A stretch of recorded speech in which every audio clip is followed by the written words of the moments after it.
Welcome all of you in SST College of Arts and Commerce Ulhasnagar. This is SST Edupedia. Myself Assistant Professor Anil Telinge. Dear, in our today's session, it's related with Semester 2, first year Accounting Finance student. One of the prominent subject that auditing, examination, verification and inspection of books of accounts से related होने वाला हमारा auditing subject. और इसी subject में हमने पिछले काफी वीडियोस में introduction of auditing, planning of auditing, programming और प्रोग्राम ऑडिट प्रोग्राम, इन सब के बारे में इंफॉर्मेशन ली है। आज के इस सेशन में audit vouching, meaning, introduction, process and what are the different objectives of vouching, इन सब चीजों के बारे में आज हम इंफॉर्मेशन लेने वाले हैं।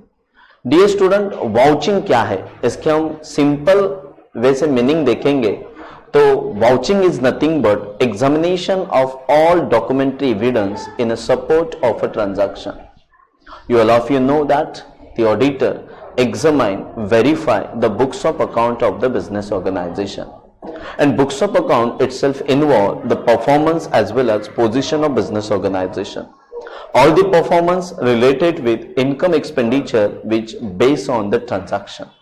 So transaction verification, transaction examination is needed. So उस transaction की authenticity check करना है, उन ट्रांजैक्शन का परफेक्टनेस, ट्रू और फेयर व्यू चेक करना है, तो आपको वाउचिंग की जरूरत लगती है। ये एक डॉक्यूमेंट्री सपोर्ट है। जैसे आप कुछ एक्सपेंडिचर करते हैं तो उस एक्सपेंडिचर के लिए कुछ रिटर्न डॉक्यूमेंट होना चाहिए विच इज अथोराइज पर्संस के अंडर वो खर्चा हुआ है कि नहीं। तो वाउचिंग ये एक डॉक्यूमेंट्री एविडेंस है in support to the transaction. जो भी ट्रांजैक्शन अकर होने वाली है, whether it is capital nature, revenue natures या डिफर्ड रेवेन्यू नेचर्स, इन सब ट्रांजैक्शन को जिस डॉक्यूमेंट्री सपोर्ट से एनालाइज किया जाता है उसी को वाउचिंग बोला जाता है। Identification of any document that should be available to the auditor to carry out that examination. So auditor जो एग्जामिनेशन कर रहा है, जिस भी ट्रांजैक्शन को एनालाइज कर रहा है, चेक कर रहा है, उसका इंस्पेक्शन कर रहा है, तो उन सब चीजों को जो डॉक्यूमेंट्री सपोर्ट लगता है, it's called as a vouching. Say example, कोई वेजेस या सैलरी ऑर्गेनाइजेशन ने पेड करते हुए वो प्रॉफिट एंड लॉस अकाउंट में सैलरी रिप्रेजेंट है, तो एज अ ऑडिटर उसमें जो डॉक्यूमेंट्री सपोर्ट मांग सकता है, बैंक स्टेटमेंट मांग सकता है, इफ चेक इशू किया तो चेक का लिटिल बट कार्बन कॉपीज रहेगी वो उनसे मांग सकता है, अटेंडेंस शीट मांग सकता है। तो जो भी डॉक्यूमेंट्री सपोर्ट ऑडिटर डिमांड करता है फ्रॉम बिजनेस ऑर्गेनाइजेशन, इसी प्रोसेस को वाउचिंग कहा जाता है। तो vouching is the documentary support to check the authenticity of the transaction. And जब आप वाउचिंग करते हो तो आपको उस ट्रांजैक्शन का जो ट्रूथनेस है, ट्रू एंड फेयर व्यूज, वो एनालाइज हो सकता है।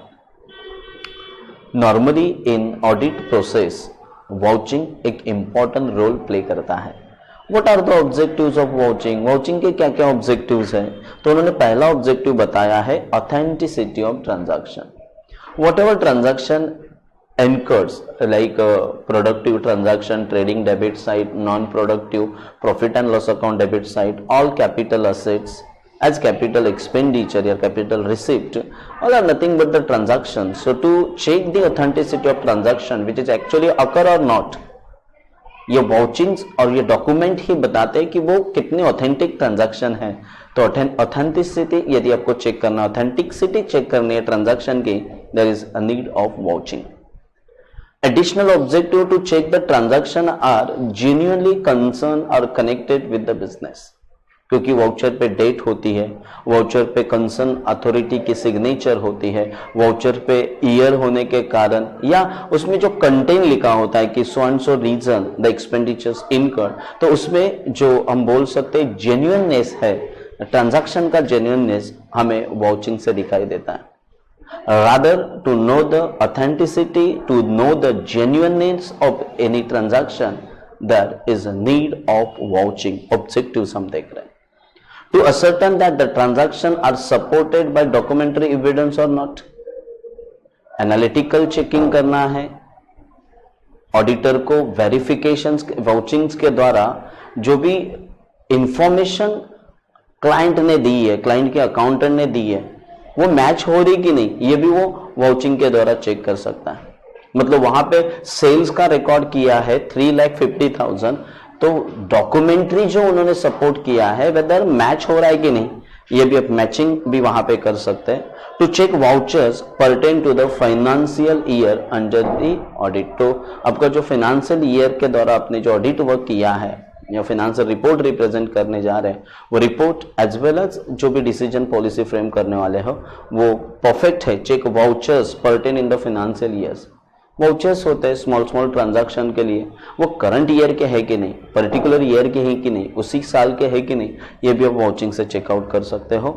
As well as approval by the competent authorities, मतलब आप जो वाउचर्स बनाए हैं, अपने जो डॉक्यूमेंट्स बनाए हैं, वो कंसर्न अथॉरिटीज या कॉम्पिटेंट अथॉरिटी के अंडर हेड और कंट्रोल बनाए कि नहीं, ये सब आपको चेक करना है। या कोई एक्सपेंसेस किया है, कोई इनकम आपके पास आया है, तो ये ऑथेंटिक वे से आया है कि नहीं, वो कॉम्पिटेंट अथॉरिटी के अंडर आया है कि नहीं, उसमें रिलेवेंट जो डॉक्यूमेंट है कि नहीं, ये सब का चेकिंग आपकी वाउचिंग के द्वारा हो सकता है। तो authenticity, that is the genuineness, then ascertain the transaction support, that is the documentary evidence, vouching pertain to the financial year under the audit, वो जो भी ट्रांजैक्शन आपने खर्चा किया है वो उसी साल के है, ये भी आप वाउचिंग के द्वारा क्या कर सकते हैं, एनालाइज कर सकते हैं। इंपॉर्टेंट ऑब्जेक्टिव्स है कि एक्सपेंडिचर्स रेंडर या एक्सपेंसेस पेड किए हैं वो कॉम्पिटेंट अथॉरिटी ने किया है कि नहीं, ये भी आप थ्रू दी वाउचिंग्स चेकआउट कर सकते हैं। As auditor when you vouch, आप वाउचिंग करना चाहते हैं तो कौन से पॉइंट्स आपको ध्यान में रखना है। And student point of view में आपको बता देता हूं कि what are the essentials of vouching, इस तरीके से ये क्वेश्चन आपको पूछा जा सकता है। सर हर एक वाउचिंग को सीरियल नंबर होता है, आप एग्जामिनेशन कर रहे हो, वेरिफिकेशन कर रहे हो, detection and prevention of errors and fraud कर रहे हो, तो it is the duty of every auditors to check out the serial numbers of the every vouchers, because every company maintain the vouchers which have the serial number, date of voucher, address to the client and related to the business client, जो address वो proper होना चाहिए, amount both numbers and figures में show होनी चाहिए, proper authorize person की signature होनी चाहिए। एंड इंपॉर्टेंट टास्क है, if the voucher is more than 5,000 rupees need the revenue stamp, तो all are the common points must be consider while vouching. Serial number ध्यान में रखना है, डेट ध्यान में रखना है, क्लाइंट्स का बिजनेस, जो फिगर्स शो किए हैं, सिग्नेचर्स जो भी ऑफिशियल पर्सन्स की है कि नहीं, revenue stamp if amount is more than 5,000 वो आपको करना है। Generally sir after the meaning, after the objectives point to be considers, the next point है ऑडिटिंग रिलेटेड और वाउचिंग रिलेटेड, वो है types of vouchers. Voucher normally two types के हैं, one is the primary vouchers and second one is a secondary voucher. Primary voucher मतलब cash memo, rent receive, agreement, जो original तौर पे आपके पास रहता है, which is called as a primary vouchers. मतलब रेंट रिसिप्ट हुआ, then original evidence, agreement copies, जो मेन कॉपीज आपके पास होती है। बट कुछ ऐसे पेमेंट होते हैं जिसका आपके पास कार्बन कॉपीज होती है, जैसे स्लीप कॉपी, कार्बन कॉपीज, ये ओरिजिनल जो एविडेंस है उसका जेरोक्स आपके पास रहेगा, तो उसको हम सेकेंडरी वाउचिंग के तौर पे कंसिडर कर सकते हैं, which is treated as a secondary vouchers. तो first of all we receive the information regarding the primary voucher which is original in natures, secondary vouchers which is in duplicate natures.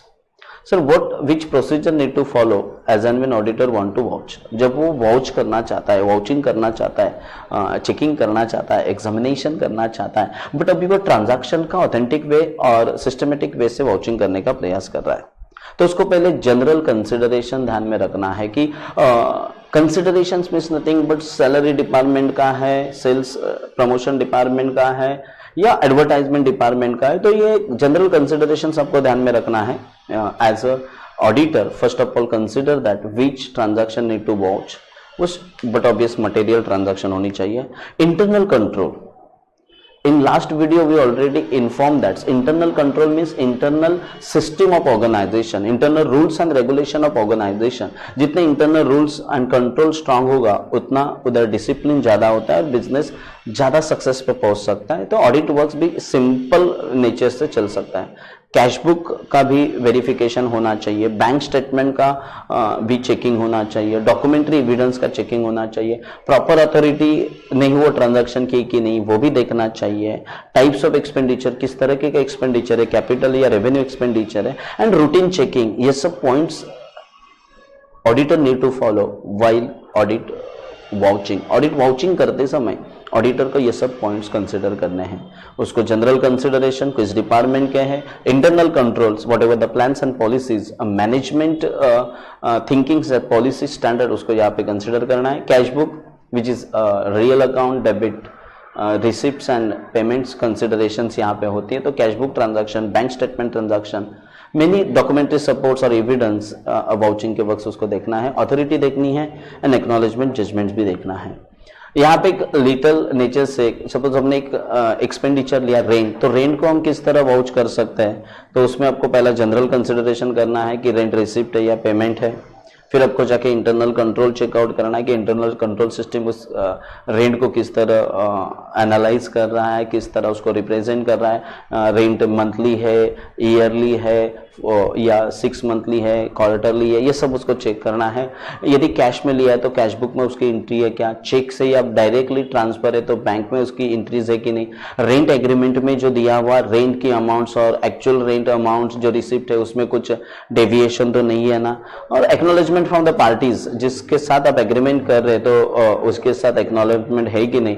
And routine checking, it's one of the important process for the vouching of the rent. So many examples are there. Salaries vouching है, then collection from the debtors है, purchase of assets है, payment of so many liabilities है. So those are expenditures which a transaction conducted by the business organization, and if need the documentary supports and which is provided by the business organization, it is treated as a vouching. So dear, in current session हमने आज के session में what do you mean by vouching, the meaning of vouching, objectives of vouching, procedure to be considered, point to be considered, and एक rent नाम के concept को हमने यहाँ पे vouching करते हुए देखा.